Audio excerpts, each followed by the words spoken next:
darkness in the Saltbox house was absolute.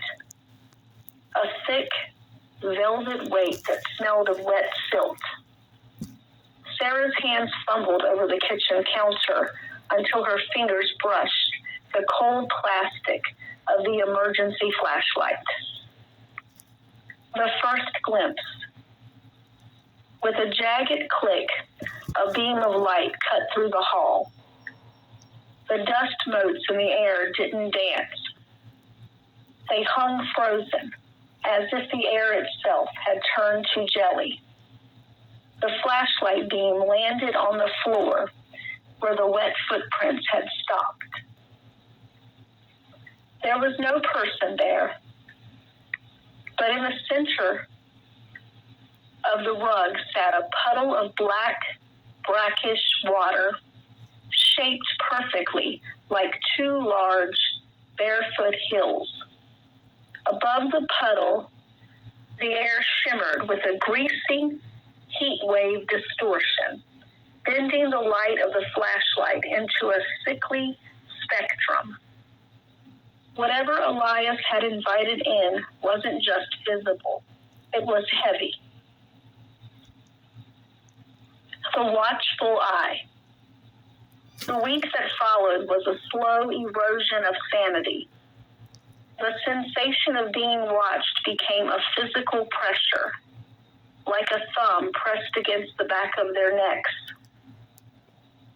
It was worst in the bathroom. The small, windowless room felt perpetually occupied.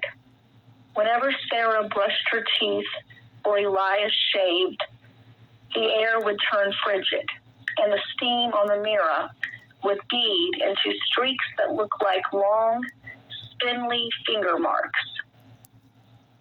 They began to leave the door cracked, terrified of being cornered in the small space with that weight in the room.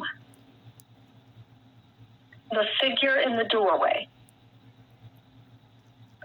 7 nights later, the house was silent, save for the rhythmic ticking of the mantel clock. In the girls' room, Jillian was a quiet lump under her quilt, lost in deep sleep. But the pressure in the air woke Angeline. Her bladder was aching, and she knew the path across the hall, through her parents' master bedroom, and into the en-suite. She crept out of bed, her bare feet silent on the floorboards. She reached the threshold of her parents' room and stopped. Her breath hitched, turning into a silent sob in her throat. Someone was standing in the doorway. They were tall, impossibly tall, blocking the path entirely. Angeline's gaze was tracked, glued to the center of the figure's chest. They were wearing a baseball-style t-shirt, the kind with deep blue sleeves and a stark white center, paired with worn denim jeans. She couldn't look up at their face.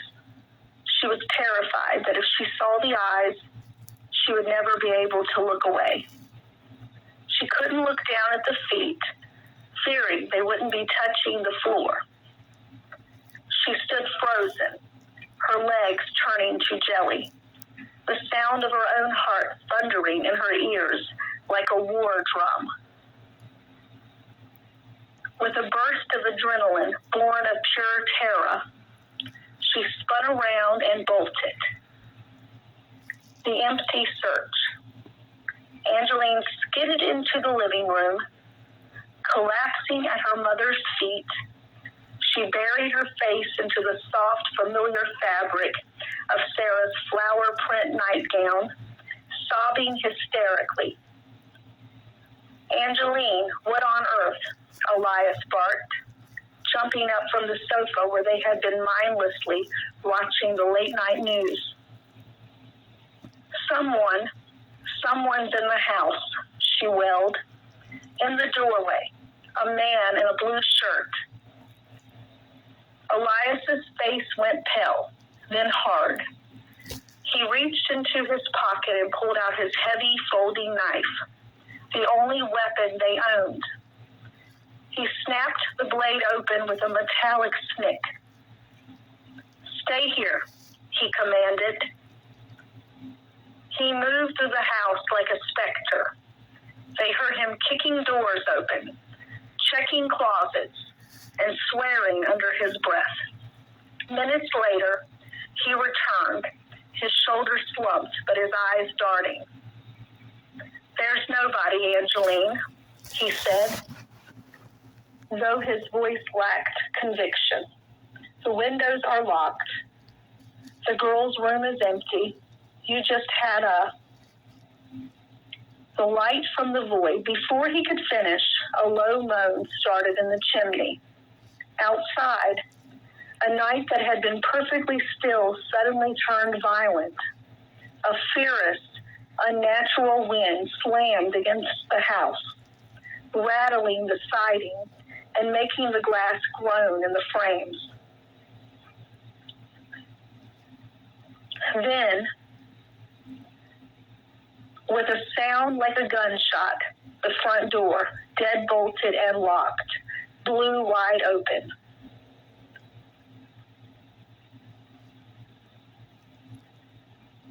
The wind died instantly, and the sudden, ringing silence, a beam of light didn't come from a car or a street lamp. Instead, a brilliant, blinding white radiance erupted from the center of the living room, casting a long, sharp shadow of the three of them out through the open door onto the dark lawn. It was as if the house itself had become a lantern, or something within it was finally stepping out of the shadows and into the light. The three of them stood speechless, bathed in a glow that felt older than the world.